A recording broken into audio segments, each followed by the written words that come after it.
Game of Thrones?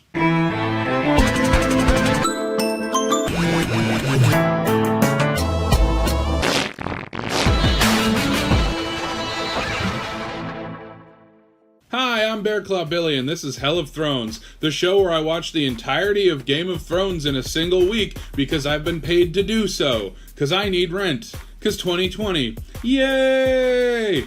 Today, I'm starting on Season 7, a season that I hear is pretty bad. I'd like, if I may, to read a comment from one of the fine backers that paid for this little project here, who said I could use her name, but also said she didn't want to come across as snobby, so I'm not going to use her name. Here is just one quote from a fan of the show about the last 2 seasons. The only people who liked the last 2 seasons are dum-dums who want to see things go boom and don't understand character development or how plots are supposed to work. I'm gonna love the last 2 seasons, aren't I?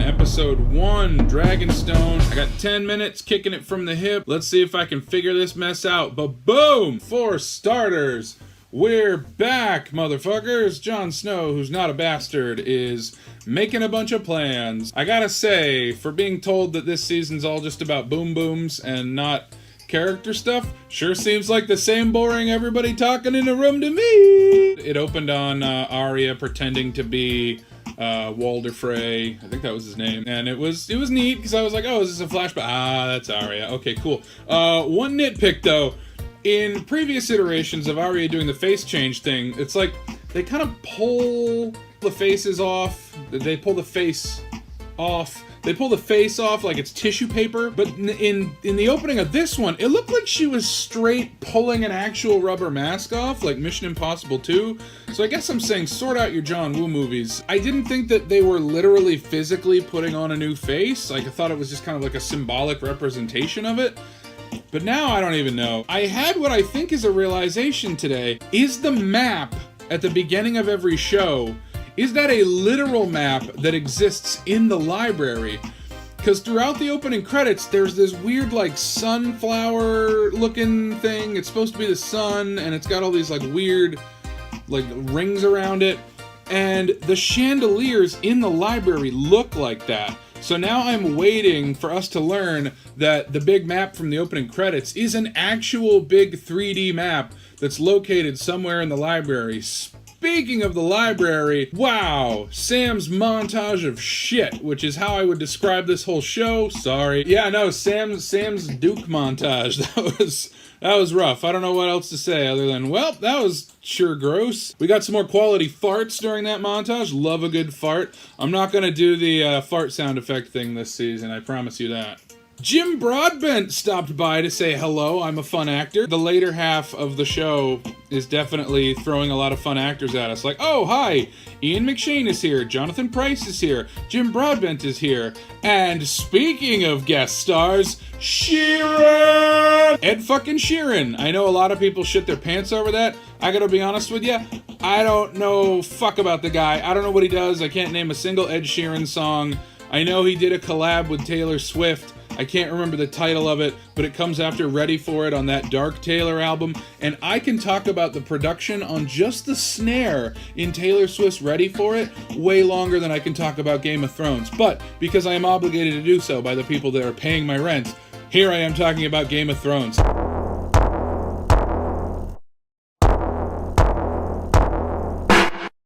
Ed Sheeran. I spent about 20 minutes of this episode just trying to remember the name of the band that Ed Sheeran is in. Mountain Goats? Kings of Leon? Brothers. Forest Brothers. Goat Brothers.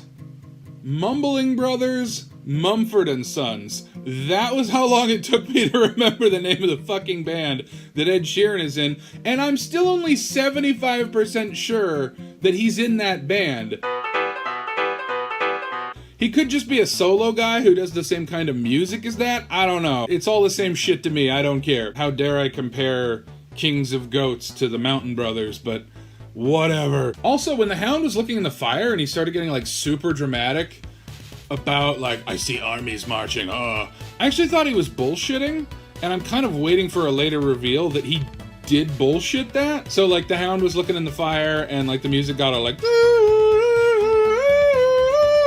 and then, but the way they framed it, the way it was filmed, like it didn't hold on his face, it kept cutting to other characters or wider shots. And I just thought it was building up to him being like, I'm just fucking with you, I don't see anything in the fire, you guys are dumb. But that didn't happen. Jim Broadbent. I mentioned Jim Broadbent just out of a yay, Jim Broadbent, but also his character had a genuinely interesting speech about, like, humanity always endures, and he's just always talking about, like, look, there's threats, they come, they go, we move on. When we had Nick Sargent, almost the Lord of Hell of Thrones, on our show, he and I discussed if a sci-fi version of Game of Thrones would work. When Jim Broadbent's character, whatever his name is, was talking about like will endure, that made me go, ooh, I want to see Westeros 2099. I want to see Westeros 3000. I want to see Westeros 10,000. However they measure their years. Genuinely, I want to see a show set in the Game of Thrones universe, but now they have technology. And I want to see, have they grown more sophisticated as a people? I mean, I'll tell you right now, looking around 2020, maybe not. I'm out of things to say, other than so far the show seems like the same old shit. More talking in rooms about preparing for war. Again. Hit it, minions!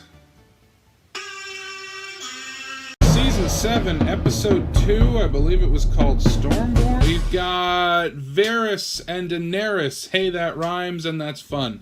Varys and Daenerys having fun in the sun. So, Varys and Daenerys, I can't stop saying, okay. The eunuch and the dragon lady, late one night, okay. Varys and Daenerys are chatting about how to rule, and Varys is talking about, like, being a man of the people. Like, I was poor, I understand the people. And I was like, holy shit, I'm kind of a champion for Varys. Like, you know, still ultimately working your way up the ladder and eventually becoming an evil, control-y, power-hungry person yourself. Not the best outcome, you know, shatter capitalism and all that. Will I get my clicks up? Like, Danny kind of called him on his shit. He was like, you know, I'm a man of the people. And Danny's like, yeah, but you just fucking run away. How do I know you can be loyal? And she's like, if you have a problem with the way I rule, I want you to tell me. And he's like, all right. And then she's like, or I'll fucking kill you. Oh, this is the episode that I learned that Burnface didn't have a burned face. She had the Stone Man disease that Ser Jorah now has. Hiya, Dragon Killer Gun. I want to see that Dragon Killer Gun. I want to see that get pointed at everything. I came for the boom booms, and I better see some boom boom from that Dragon Killer Gun.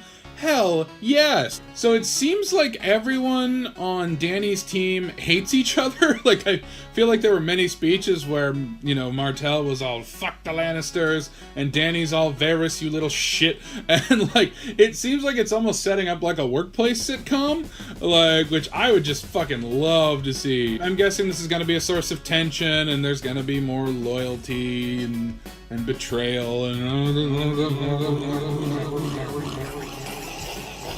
Hey, there was some lovely sexy times in this. Grey Worm and Missandra? At one point I thought they said her name was Miss Andre. The translator lady, whose name I hopefully get locked in my brain before she dies a horrible death. Anyway, I thought it was really sweet that he was like shy about something on his body, and it was kind of a healing moment. I like stuff that, you know, gives me like happy good body feels. Something that I really liked in this scene, but spoiler alert, I'm about to say I didn't like it later. They did a match cut that I thought was phenomenal. If you're not familiar with a match cut, it's when basically you cut between two images that are similarly positioned or are similar motion or similar subjects to basically like tie the two visuals together. If you want a high-class example, there is the bone from 2001: A Space Odyssey that spins and turns into a space station. If you want a low-class example, there's the film Me, Myself, and Irene, where someone takes a shit on a lawn and then they hard cut to a soft-serve chocolate ice cream dispenser. It can be used for comedy. It can be used for drama.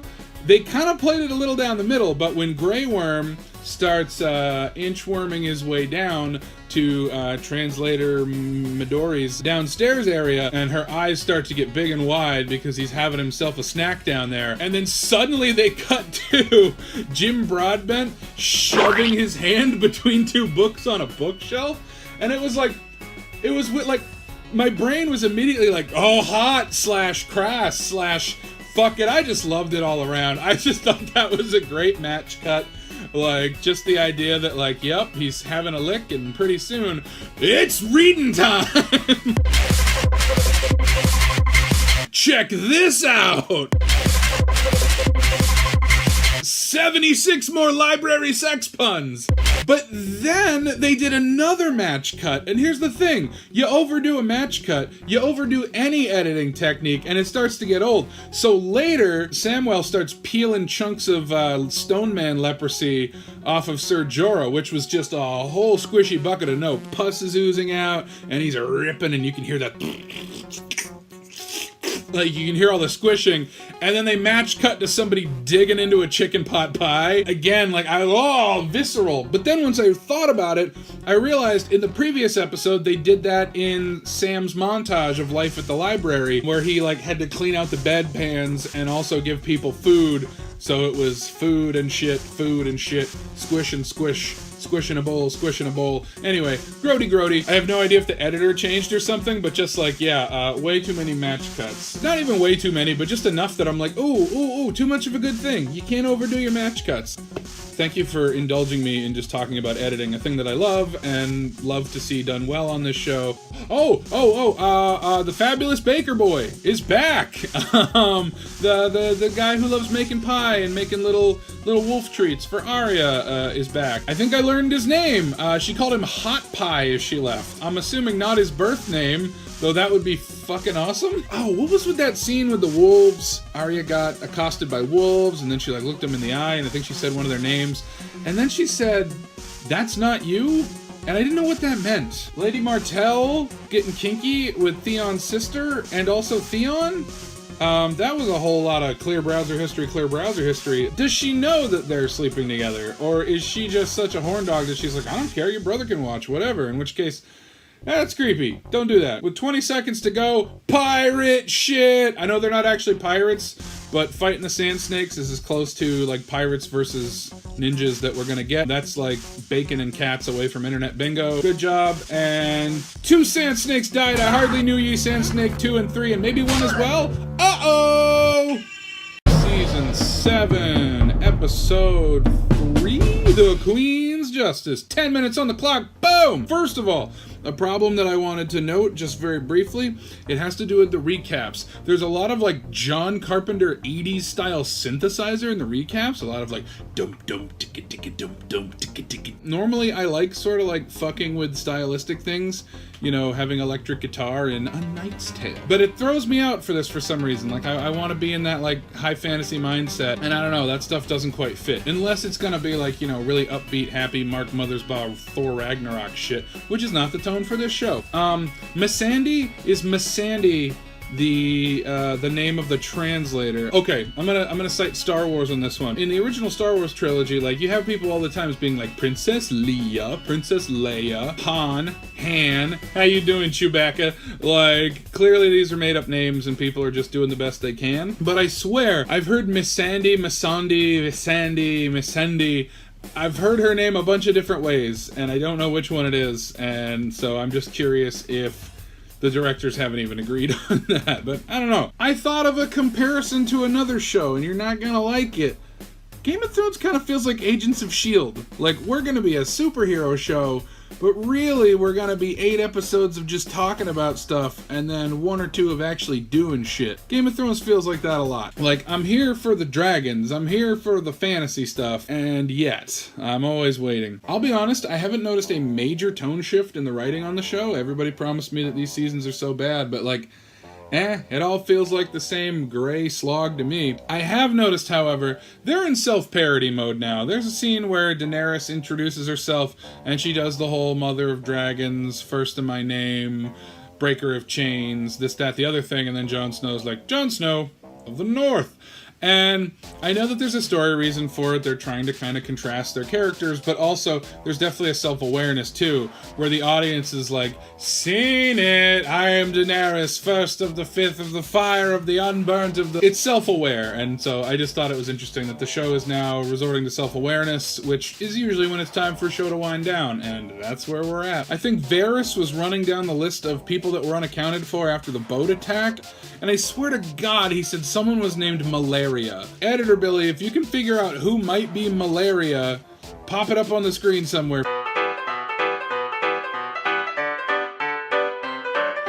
Oh, there was a moment where Yoren was like, going to Jaime and was like, what is your sister like? I can't wait to get in the britches. And at one point he just goes, a finger in the bum. And like the way he says it is both so hammily acting, but also a problem with the tone of the show, I feel. I think this show's trying to shock you, but like it's so honestly boring in what it thinks is shocking. Like, I don't know, I feel like this show never truly does shocking things the right way. If it's supposed to be profound, it never nails profound. If it's supposed to be funny, it's never that funny. Like, it just kind of fails on every level for me. And like, yeah, just the way he said, a finger in the bum, he seemed like a 15-year-old who was just trying to like shake shit up at Thanksgiving. I know that like this is a show for kinky people and it's like borderline, you know, Lord of the Rings mixed with Pornhub, but like, I don't even like, I'm kinky and I don't even like when kinky people won't shut up about it. Newsflash, it doesn't make you interesting anymore. Everyone's eating ass. I don't know what reaction we're supposed to have. I'm watching this alone, but if I was on a couch full of people, would they all look around and go, haha, yes, quite, finger in the bum. Cersei's so mean. Cersei's kind of like Ramsay. Cersei was called a disease. Cersei bad, I guess. I don't know. We're all supposed to be real scared that Cersei's the queen, I guess. Mild warning, they did the thing again. This time Jaime said no. They played it off as fine. It's not fine. You know it's not fine. Stop doing this show. God damn it. Oh, here's something I want to talk about. It's a sci-fi and fantasy trope. The trope is called calling a rabbit a smearp. And basically it's the idea that if what you are describing is basically like a rabbit, you can just call it a rabbit. Or depending on like, if does it live on Mars? Oh, that's a Martian rabbit. Does it have a special ability? Then it's the death rabbit. Or it's the mind rabbit or whatever. But what you don't need to do is call it a smearp and then proceed to describe it exactly like a rabbit. That's not quite what's going on here, but they've been saying dragon glass for several episodes. And then one time they call it obsidian?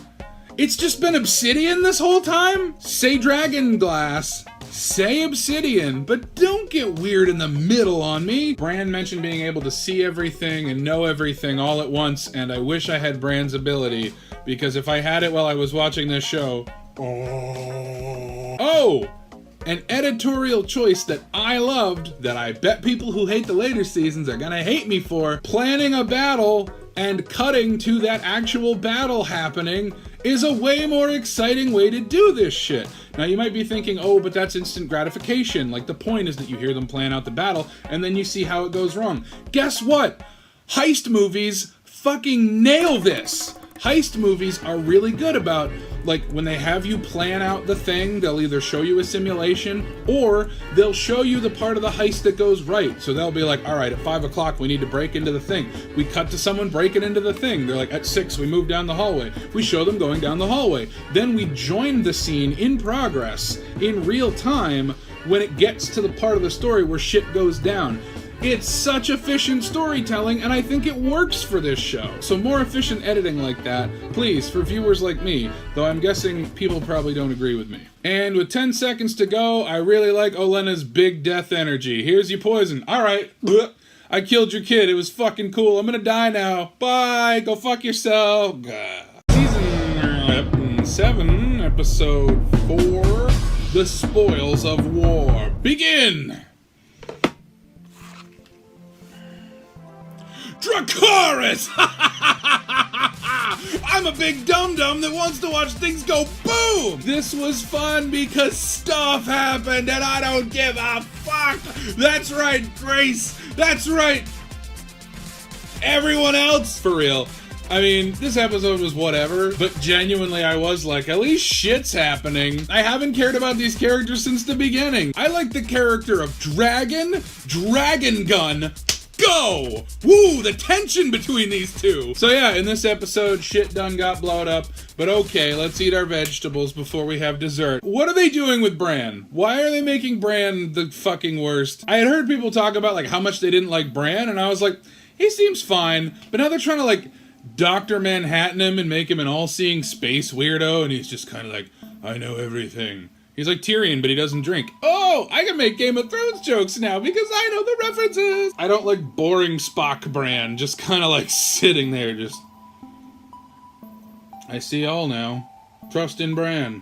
Another thought that I had, I don't think this is gonna happen, but some things in this episode got a little foreshadowy. So when Arya,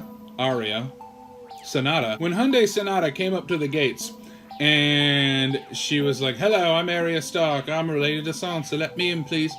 And they were like, how do we know you're Arya? Suddenly I thought, actually, the one known to shapeshift, how do we know you're Arya? Oh, I don't believe this show would be that clever. But we saw Arya go into the room with the lady whose name I don't remember, and then candle out.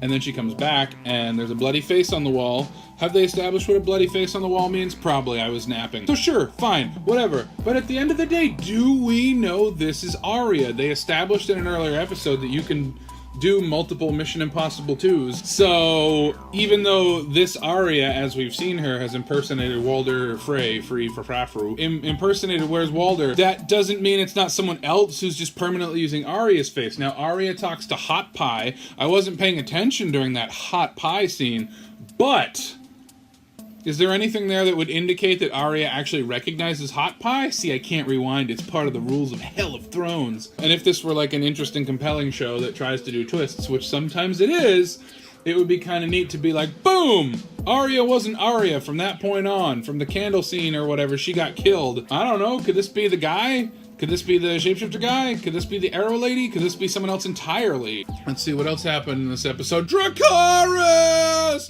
Dragons fucking shit up. People fucking each other up. The dragon gun killed a guy. As soon as I saw the dragon gun, I was like, that needs to go through a person before it goes through a dragon. And I got my wish as they were taking it out of the cart. Kadoosh. That was awesome. And again, I'm not like, you know, oh, how satisfying awesome. I'm just like, look, if I'm here slogging through shit that's not entertaining me, at least that. If an ice cream truck covered in lightsabers just suddenly drove into a scene, I'd say that's cool too. Just because I'm like, oh, neat! Like, I would not then be arguing, this show is so well written, but I would be going, I'm not bored anymore. Cool. Classic Tyrion moment. Classic Tyrion moments are, of course, when I find Tyrion to be the most relatable character. And whenever my friend runs at a dragon with a spear, I always whisper, you fucking idiot, under my breath. Classic Tyrion. Jesus, I gotta fill 4 more minutes. Here's how I'm gonna fill 4 more minutes. Earlier today, I posed a question to the people of the Instagram. Describe the last 2 seasons of Game of Thrones without any plot details. Because I wanted a bigger sample size than my dragon mommy. And so here are some of the answers that I got. I won't give any names. Rushed and disappointing. Scared face, skull face, crown, explosion, fire, death, cringe, upside down. Much like 2019 and 2020. Topical. Fire, blood, family bonding. Oh, because the suspenseful with no delivery. White saviorisms, sexism, and a touch of ableism. Noted. Wait, Dany can get more white savior? Waxing awfulness filled with plot holes. I will be looking for plot holes. Oh wait, I can't follow the plot. Dragons and boobies. I'm gonna guess that's someone who's never seen it and just knows that the show is full of dragons and boobies. And finally, disappointing. I'm glad I have the public opinion on this because, to be honest, I may have had my brain melted by trying to fit this whole show into a week, but I'm not noticing a huge step down in quality, and I kind of assumed this going in. Everybody told me the final seasons were awful, and I just assumed, alright, I'll either love them because they'll at least be fun trash, or I'll agree that they're really badly written and it's really taken a dip. But, like, again, before I even watched this, I kind of thought, like, maybe it was always bad, guys. Like, if a big twisty plotline's quality includes how it finishes, and they're filling it with so much, maybe it was never going to end well. So yeah, like, I don't know, I would never tell someone to watch Lost or Battlestar Galactica. There's a couple of self-contained Battlestars and a couple of self-contained Losts. I'd be like, yeah, if you really want to see a thing, check this out. But, like, I don't stand by the show being good just because the beginning was good. I feel like this show got recommended a lot less after it finished. I think maybe there's an understanding that it did not finish well. I hope we see more Dragon Gun. I've been thinking of Dragon Gun this whole time. I wonder what Dragon Gun is up to right now.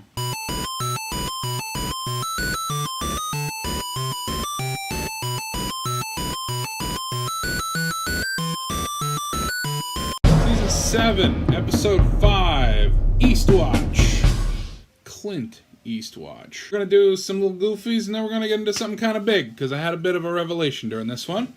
But before we get there, Danny has big Greta Thunberg vibes. She had a line about, we're gonna leave this place better than we found it. Literally putting the warrior in social justice warrior. And, you know, she'll burn a motherfucker or two on the way. Speaking of getting burned to a crisp, Samwell got the crispy family meal. Dickon got burned up. Davos, maybe one of my favorite lines. Nothing fucks you harder than time. Classic Davos. Great Scott. People told me that, like, oh, season 7, not as good, you're gonna hate it, but, like, I don't know. The whole bit with, like, Davos trying to get away in a boat, I just love that whole fucking thing. I don't know why, it just, again, I like when this show has Bugs Bunny vibes, and it just felt like, alright, we're doing a scheme here, alright, we're making it up as we go along. Hey, you want some gold? You want some fucking crab? It'll give you a boner. Tyrion, what the fuck? Oh, shit. Oh, Jesus Christ. Whap, whap. Okay, let's go. I don't know. I liked it. It felt kind of like Breaking Bad. Like, I don't know. I want more scenes like that, where instead of, like, we must plot for 45 months before we can finally have an action scene, I like people just being like, shit. Fuck, that's why I like the scene with the stab wound in the rock from way the hell back. Like, because it had that same vibe of, like, oh shit, we gotta make something up. Okay. Like, I don't know, that's the kind of tension I like. It feels like improv. It feels like very scene-based improv, and I like it. I lost my fucking shit when he bribes the guys with gold, and then he realizes he's gotta bribe them further, and they go, what's in the boat? And he's like, not more gold. The guy says, could be wine, I like wine. And then his friend off screen goes, or hams. Or hams. I was not planning to sell any merchandise, because let's be fucking real, like 5 of my friends tops are watching this thing, but like, I would love to make it just or hams ... shirt with my last 5 minutes, because not a fuck lot else happened in this episode, or if it did, I didn't care. I would like to talk about a revelation I had about someone that I cannot believe it's taken me 7 seasons to put this together, and here it is. Brace yourself. Tyrion Lannister has fat kid energy.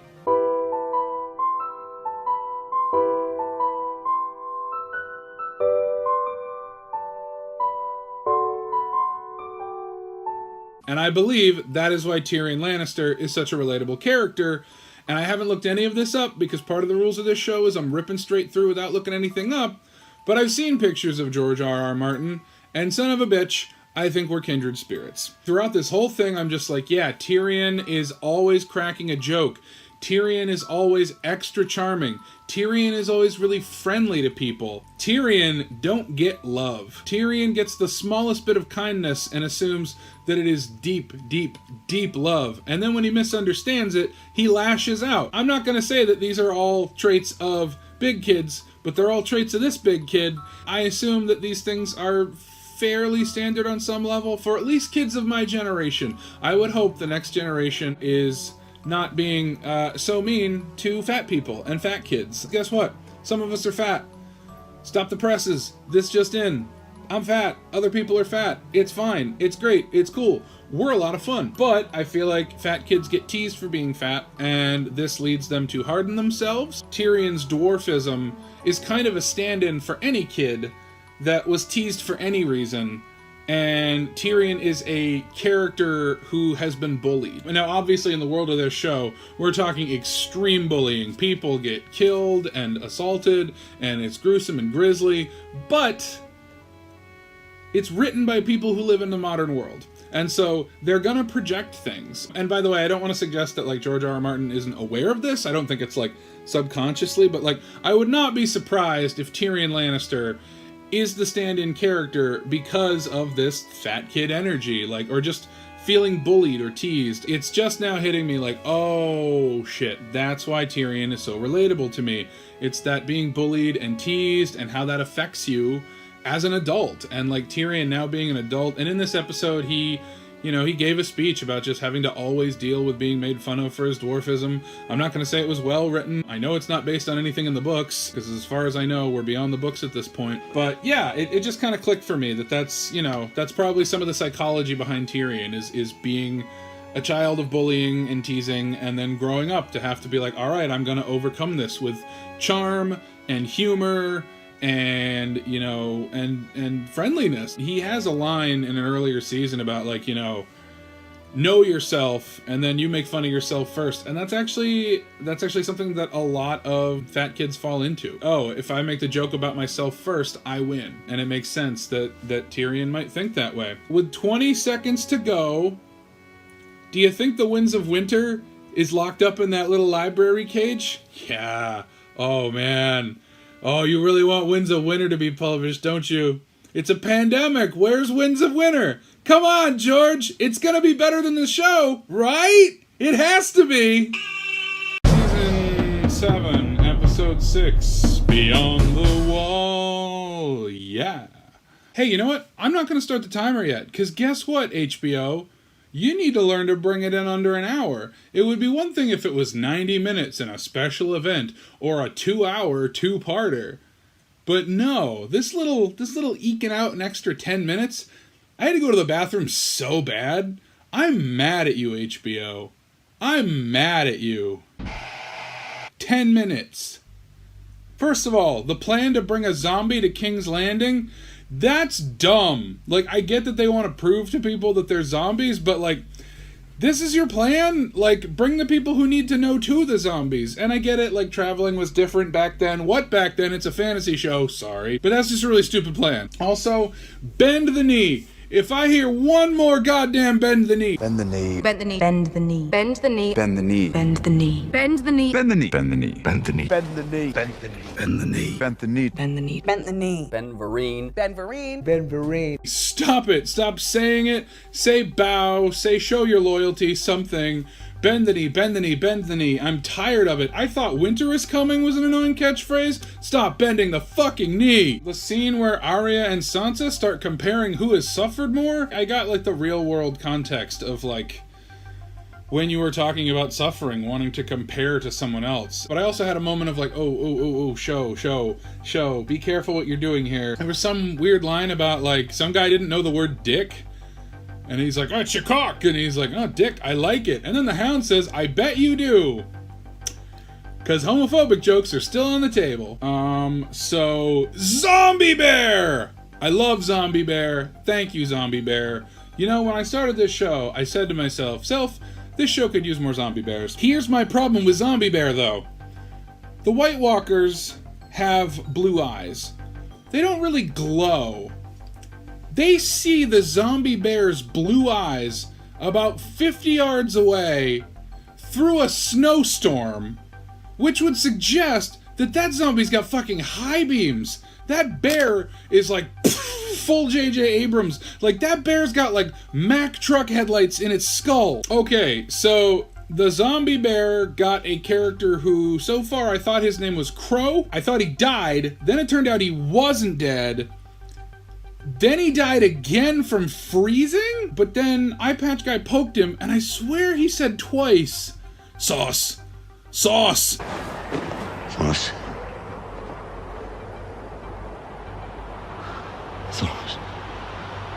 And so, I hardly knew ye, crow sauce.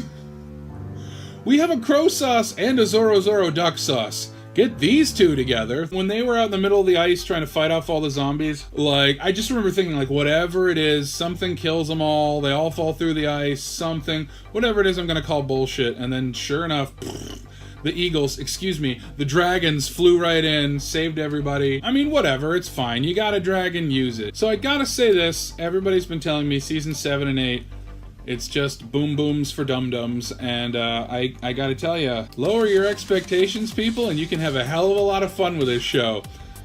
Gotta be honest with ya, if you come to this for the character development, good on ya. I'm sorry you're not getting what you need out of the end of this show. You're over here putting it on a pedestal, and I'm over here looking at it like an Underworld sequel, and if you told me this was an Underworld sequel, I'd be like, this is one of the best Underworld sequels I've ever seen. It may be dumb action shit, but it is fun, dumb action shit. And the fight scenes aren't like super well choreographed, but they're at least like entertaining, and I dig that. I mean, fucking Night King threw a friggin' spear into the dragon? That rocked my shit. That was cool. Like, I liked that. If this show were gonna be made just for me, I'd want more weird shit like that. You seen The Witcher? There's weird shit on that, and it's kind of episodic, like Highlander, a show I enjoy. I feel like Game of Thrones is very close to being a show for me, but without getting there, and this season feels like it's at least getting a little closer, but I am finding myself caring less about the characters. Not caring about characters plus boring action is the worst. Like, great action and great characters is amazing. If you're stuck in the middle and you can only pick one, I'll take a movie with amazing action, and I really like the action in this season.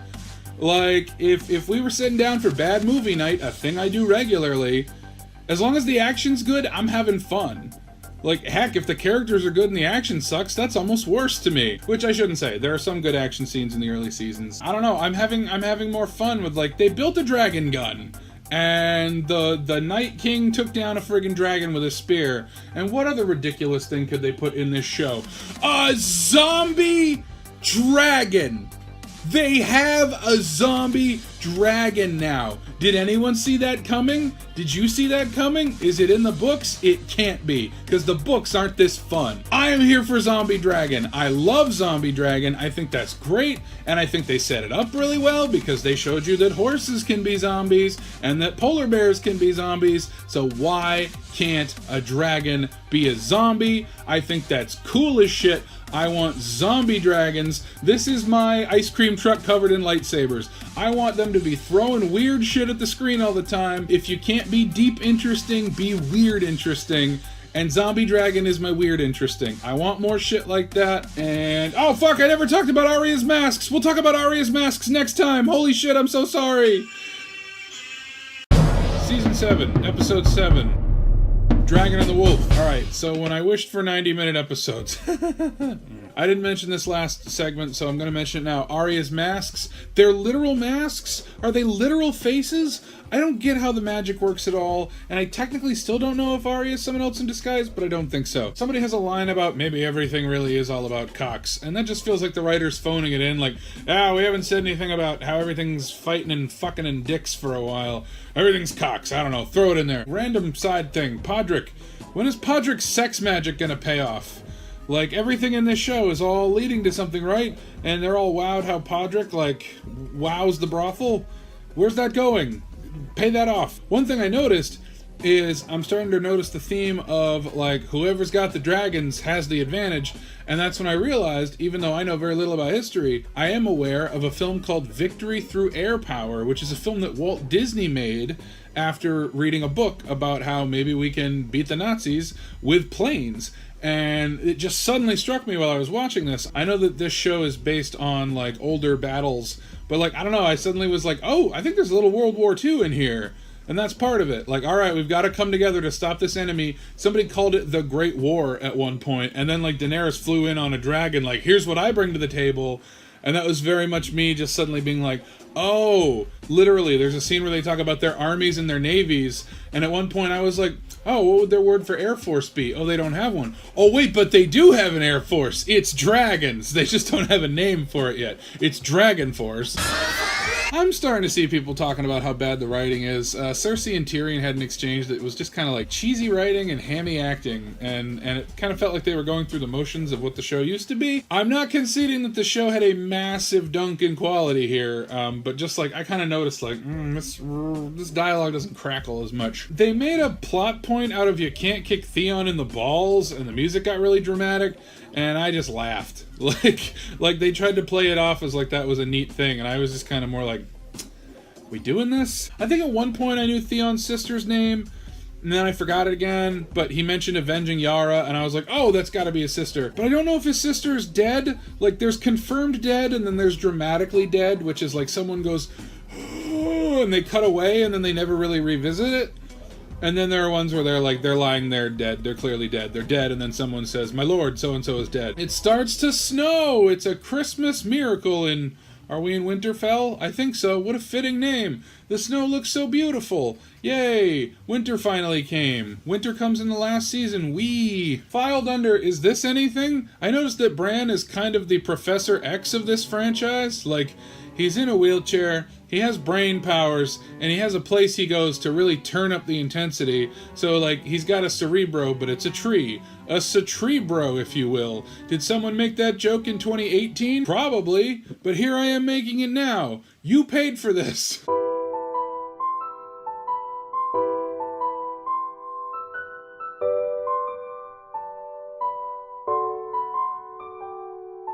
Okay, so like... The show is so porny, and I don't know how to feel about it. So they have the scene where Bran, Bran's excited face. Great news, I have news of Jon.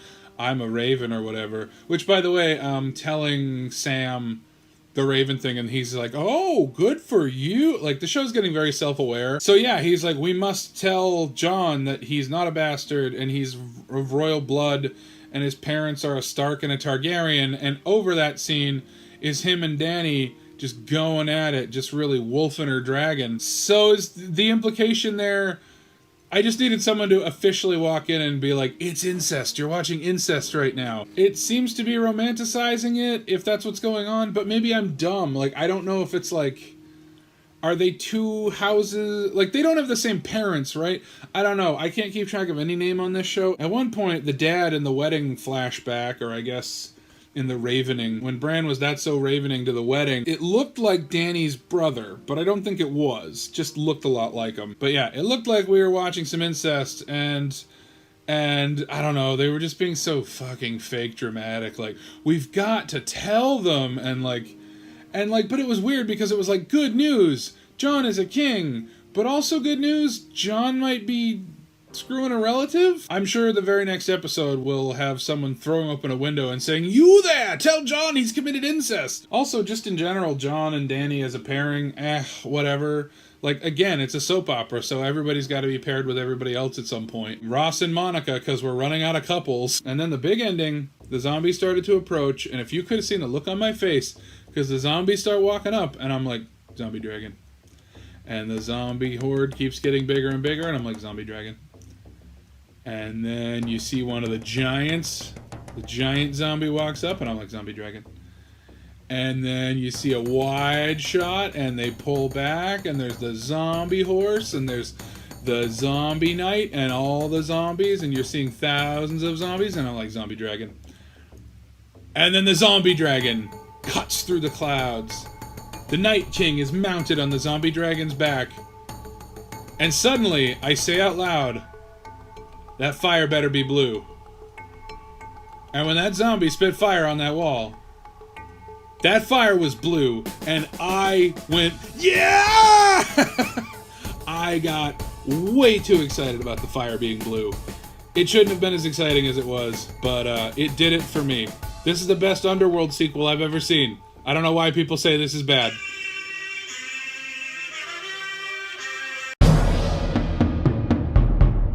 Alright friends, I gotta level with you. At the end of every season, I've been doing these little, family trees, recaps of events from memory as best as I can do. And I gotta be real honest with you.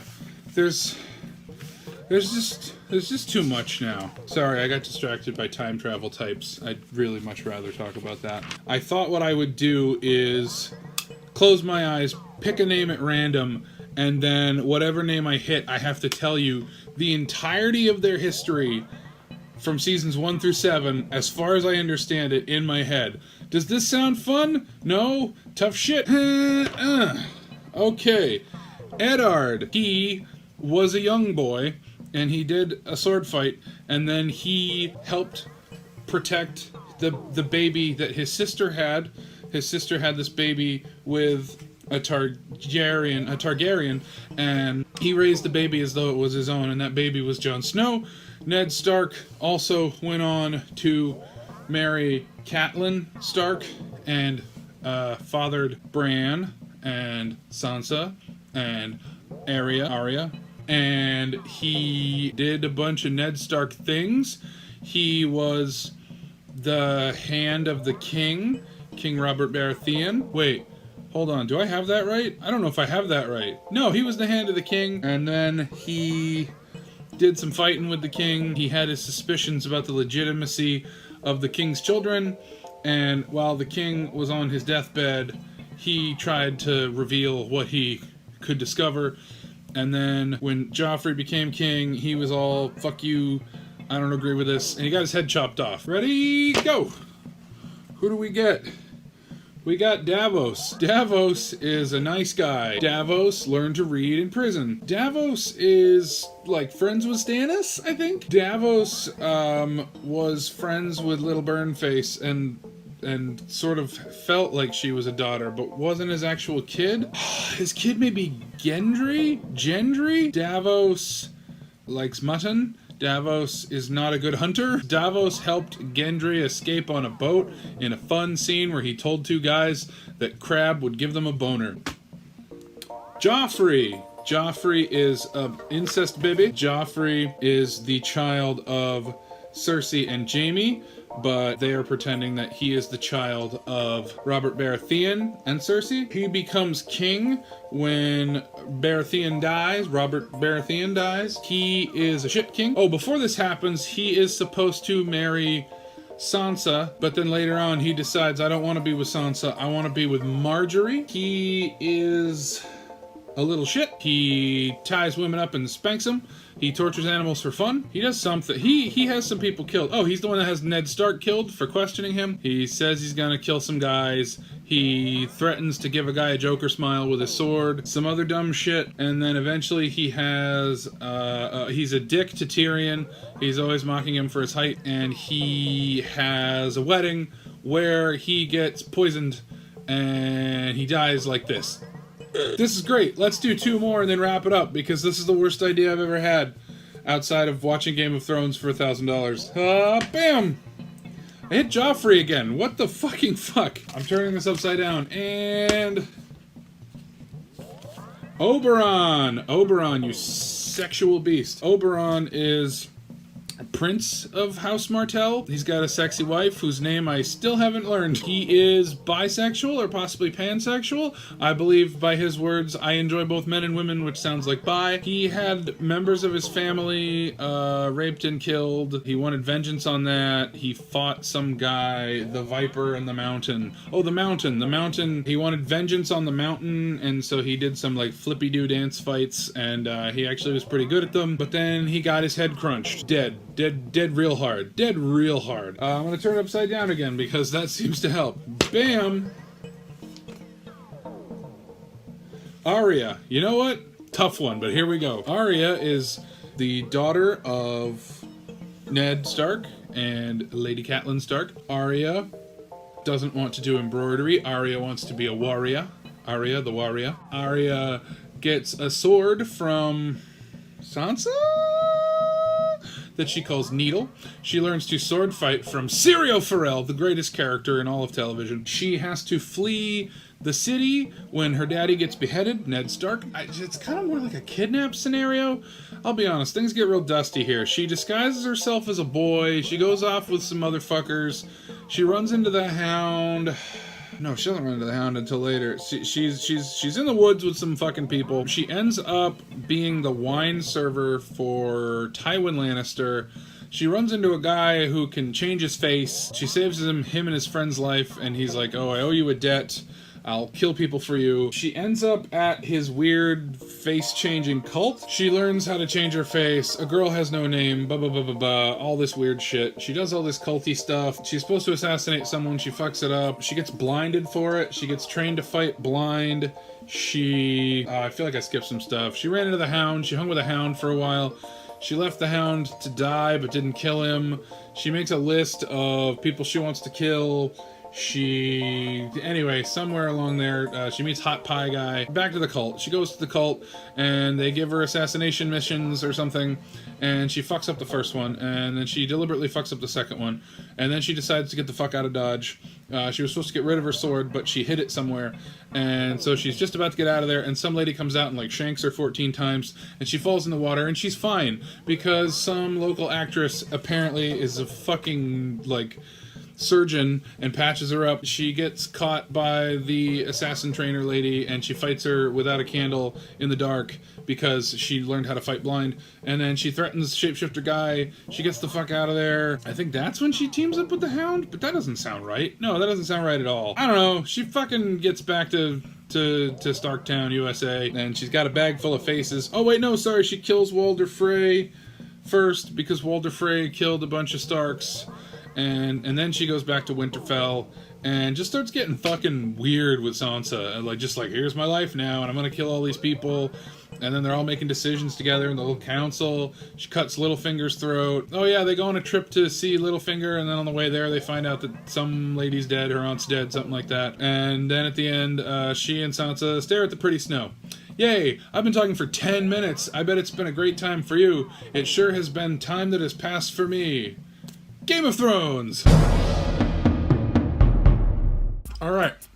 Predictions. Season 8. Zombie Dragon is gonna wreck shit. The end. I hope you enjoyed the show. Go to bearclawbillie.com if you want to learn more about me. Here's my Patreon if I figure out how that works. And I made all the music in the show, so if you like it, cool, let me know. Like, share, subscribe, all that good stuff. Thank you so much for all the people who donated to help me pay my rent in the middle of American hell. And as they say on Game of Thrones, a sword in the darkness is better than a cock in the daytime.